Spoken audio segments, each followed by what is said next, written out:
familiar with the story of McDonald's through David Halberstam's excellent History of the 50s he wrote, which is just great. The story of, and it's worth going through. It's something because where McDonald's started during the war and where it is now is a fascinating story of how, I suppose, the McDonald brothers initially brought assembly line ideas of the assembly line food production, Henry Ford's ideas, to making food. Yeah, I think McDonald's history is kind of a fantastic history of two things. Which one is a very good case of franchising. I mean, as a business story, it's great in that sense. But also, I think McDonald's is very much a technology story because, like you said, it was the first real restaurant to employ mass production or to utilize the same sorts of technology that was used in industries like the automobile industry. So that's exactly it.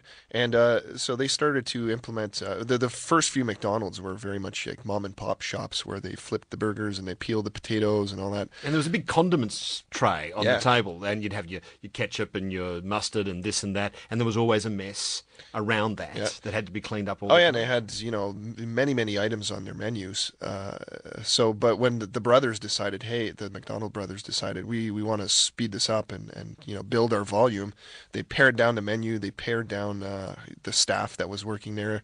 They didn't allow people to customize their food. They basically said, here you go, here's your burger, and that's what you're getting. And so they really speeded up the whole system, and of course the sales followed. And then when Ray Kroc, the entrepreneur, came along to franchise this, he took it another step further, and he actually hired a guy who used to design submarine kitchens in military submarines to design the kitchens for McDonald's because they kind of served the same purpose. They had to be kind of one size fits all. They had to fit every kind of restaurant that they had planned, and they had to be very easy to clean, and they had to be compact and basically just built for speed and size and a very small space. So they did all sorts of innovations, and then McDonald's was the first real chain restaurant to open a lab. And at this lab, they would do experiments. That's right, McDonald's has a lab. It had a lab, Yeah, just south of, I believe it's south of Chicago in a town called Romeoville. That lab is still in operation, and they bring customers in to test things out and all this stuff. And they did experiments. I think I said in the book they performed experiments on French fries, and it was almost like they were trying to unlock the secrets of the atom, much like the Manhattan Project. And though he aided in this, you write in the book, by the military development of a device called a mass spectrometer. This is something that was used to help create plutonium. And then it was used for fast food. Yeah.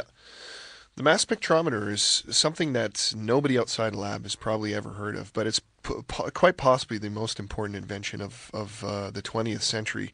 It essentially what it allowed scientists to do was deconstruct matter to an atomic level, and basically the periodic table of elements was developed helping using this thing, because you could really drill down into substances and really see what they're made of. So for example, a long time the recipe for Coca-Cola was this big mystery. Well, when the mass spectrometer came along, competitors such as Pepsi could come along and basically figure out exactly what was in it.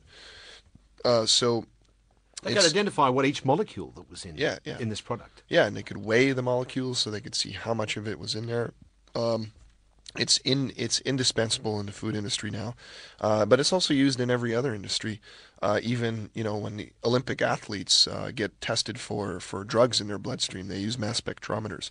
So it's used by every industry, and the food industry was one of the first to really jump into it. I just love this. A device that's used to create and identify plutonium is then bought by fast food. You always imagine that food development areas would have a couple of chefs in them or something like that, trying out a whole bunch of different things. But here they are checking the atomic weight of a hamburger patty. Wow.